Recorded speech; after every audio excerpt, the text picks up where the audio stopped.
Hi everyone. Today I'm going to be talking about the Golden Record and how it finds itself to be the most compelling pieces of art, conceptual art that we have in outer space today. So about 40 years ago in 1977, NASA launched the Voyager 1 and Voyager 2 on a grand tour of the solar system and into the mysteries of the interstellar space. Both of these spacecrafts have today traveled millions of miles and they have been traveling millions of miles every single day. These are also the furthest objects mankind has ever built and sent to outer space.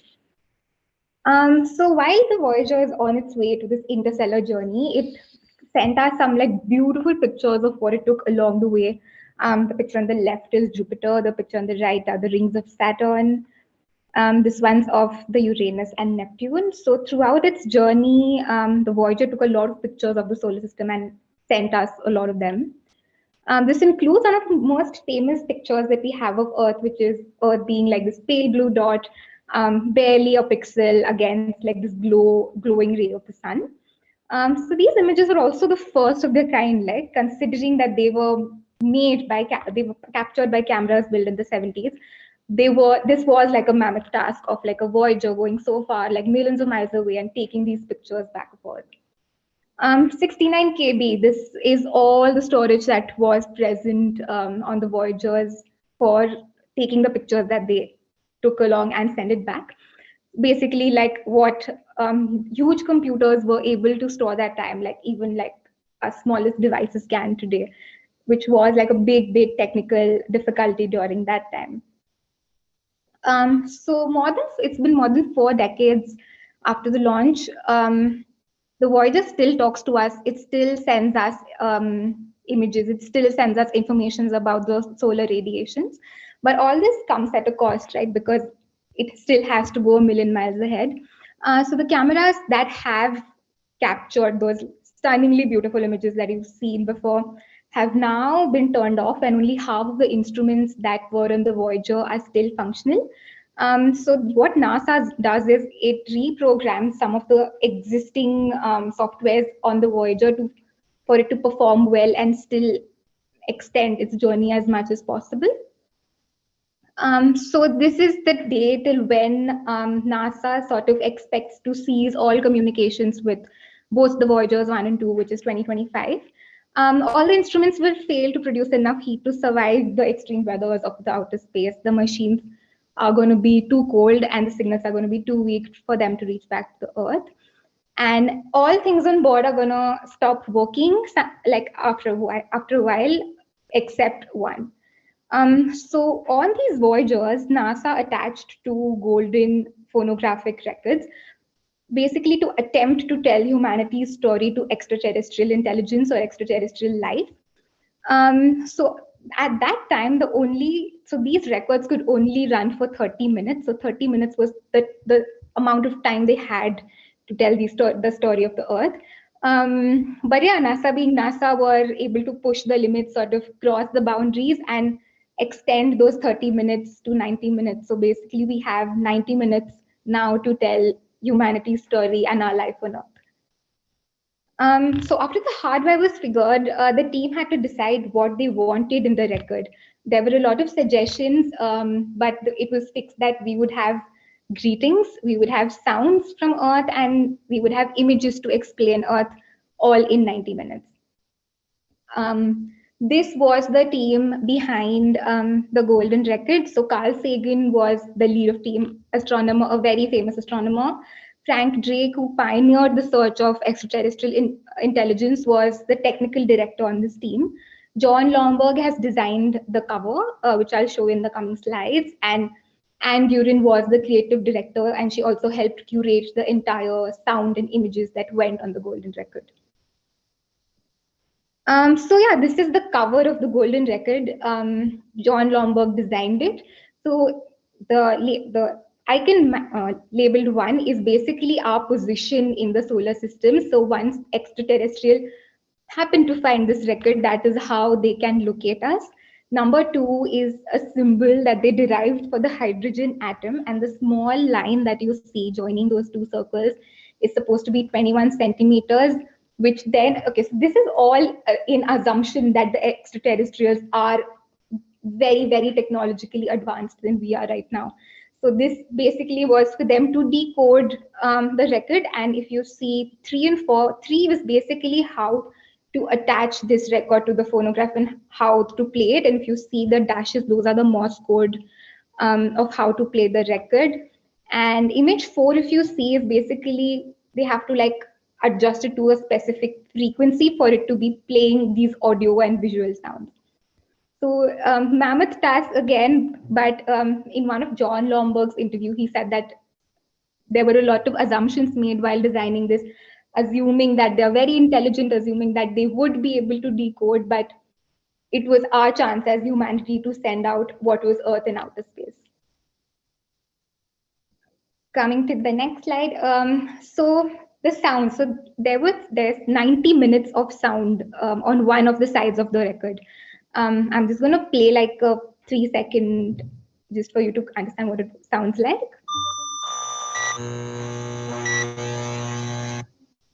Okay.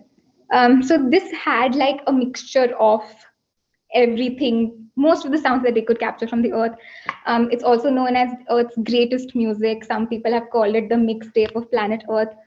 So all sounds of Earth basically packaged into these 90 minutes for extraterrestrial intelligence to find us and know more about us.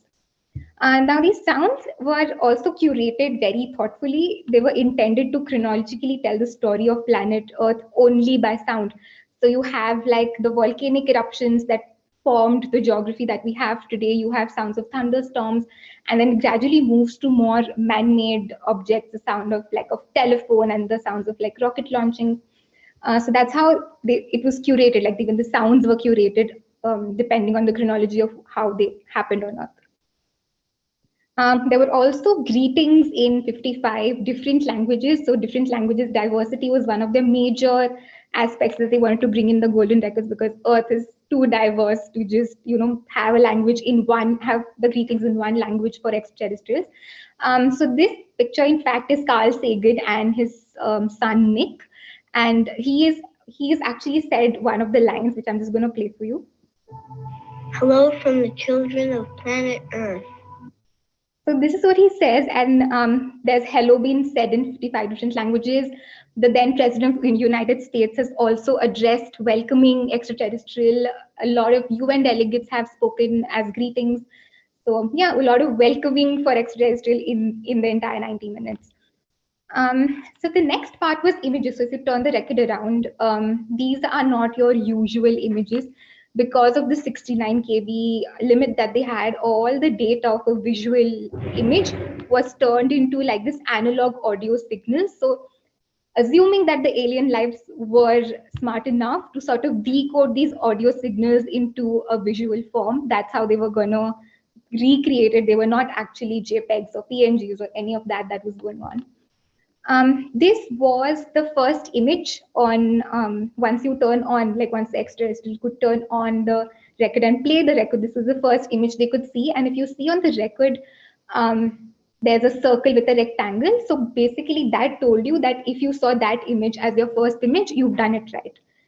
So that was like a cue. So the calibration circle is basically the first image as a cue for the extraterrestrials to know that, okay, they're onto something now and they've just got to explore ahead. Number of things after the technical images were done, there were a number of things. There was the sun and how the sun looks, and physical definitions and units of what we use on Earth, the scale of things, the location of our solar system. There were a lot of technical images initially. Like it begins with a set of technical images about just establishing hydrogen and what is our position and what's moon and all of that. But a lot of them were very arbitrary. This is another picture which is a part of this 115 picture set. A lot of them are very arbitrary, which means that anybody can have their guess, and which could mean different things to different people. And maybe this is the reason why having these arbitrary images were important, because as like a very critical aspect of human experience is the ability to abstract things, our ability to piece together something, our ability to feel something about something completely, and which is so unique to each of us. Um, and to feel something in pieces of art, to define meanings where probably there's none to be found, but human existence sort of like it's our nature to find meaning.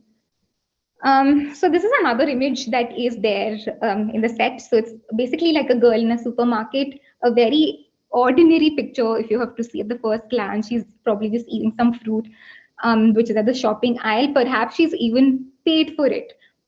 Technically, this is not something that you're supposed to do. Like you're not supposed to eat and then pay. But I think this sort of captures the subtle mischief and the joy that comes with doing something like that. Maybe this was the reason these images were selected to just show the subtle nuances of humanity. Another picture, meanwhile, like a person really intrigued by how they're looking at X-rays. So maybe this was a cue of how the human body looks from the inside, and even we are not able to see it unless it's for technology. Another image of like determination to make it to the finish line. So these are like different aspects that the curators of the golden record wanted extraterrestrials or wanted humanity to look like. Focus of a teacher and his disciple, very very basic things to us, but convey the most human nature of us. So these all photos convey something different to somebody else, or probably they don't convey anything at all, and it's just us that's trying to find meaning in them. So it's really for the viewer to decide what they make of it. It's really about like an avenue for exploration of the human psyche. This golden record is so much more than documenting what's on Earth and sending it to outer space. Um, so there were a lot of images and they captured a lot of beautiful aspects of life on Earth. Like if you see, this indicates like how the years have gone by and indicates when humankind began on Earth and how Earth would look like 10 million years from now. The continental drift, so there were images of the Great Barrier Reef, a lot of like natural phenomena happening on the Earth, a lot of cities and how cities look like and how our buildings look like and how our technology looked like. A lot of these things were included. But the record also captures some not very beautiful aspects of the Earth, which are nonetheless very, very human. One of them, so Carl Sagan recalls that he was trying to get permissions from the UN members and delegates for them to greet the extraterrestrials. And at that point, it was very like a disappointing conclusion to him that most men he was interviewing or taking greetings from were men, and there was not enough representation of women. Again, like very human things, but things that are so subtly nuanced. Another thing was, so while the production team reached out for the music of the record that was going in the record, there were a lot of songs that went in there. The production team reached out to a lot of music labels, and believe it or not, but most of them were not willing to sort of give their music pieces away for the golden record. Like we would think like that's like the ultimate form of advertising for any label to send, like to immortalize your song in outer space. But then again, like they were not able to do that as easily they thought they would be able to. And the Golden Record team also and NASA together also refused to include any images of explosions or war or anything that would make Earth come across as hostile or offensive to the extraterrestrials, because we don't want to put that message out. We just want to look like a bunch of really happy people on Earth and welcome them. Another very, very interesting image is if you see the image on the right, so Carl Sagan wanted to introduce this aspect of reproduction through this record to extraterrestrials, and NASA sort of turned this image down, saying that this would garner a lot of negative public reaction to show it to nude people. So instead, they went ahead with like the left image, which was like a silhouette version of the image. Again, like so human, like we're trying to show reproduction, we're trying to show what Earth is about, but yet we are so like closed off to what it really is. So these stories are supposed to live for 1 billion years, like just like the records. The story of humanity lives for that long. And so basically, the golden record is a gold-plated aluminum disc that's protected by like an electroplated aluminum cover and expected to last 1 billion years. And essentially, it has like unlimited shelf life, like 1 billion years is long after we all are gone. So by that time, the sun would have expanded to a point where its heat no longer nourishes the earth, but rather destroys it.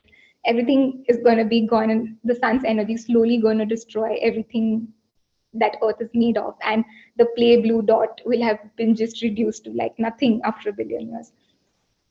So the golden record, after some time, will too perish, like just like all of us.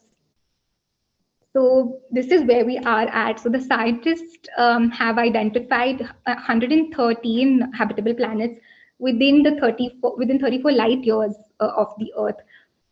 Sounds like a few digits, but it's actually really far. It takes 17,000 years is one light year.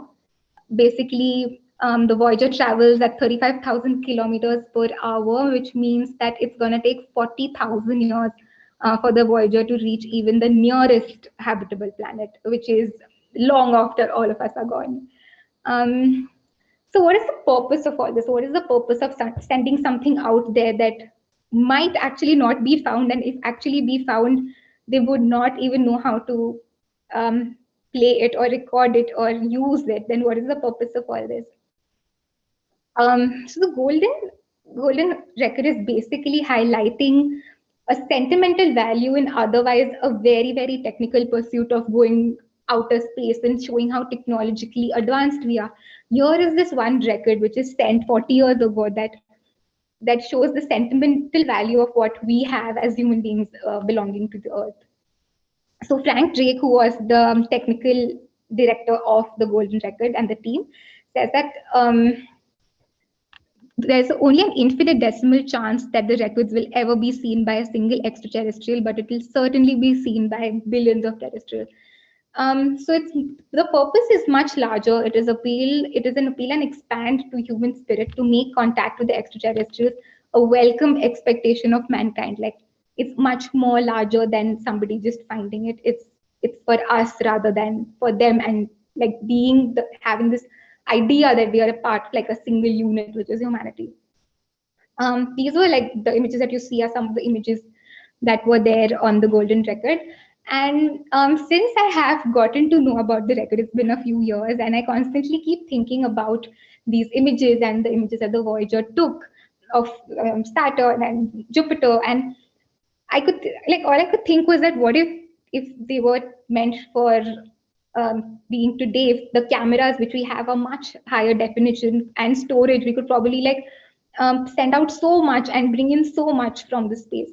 But I feel that our limitations were for the best. I feel like we were forced to say some things out loud and leave out some things while saying the story of humanity.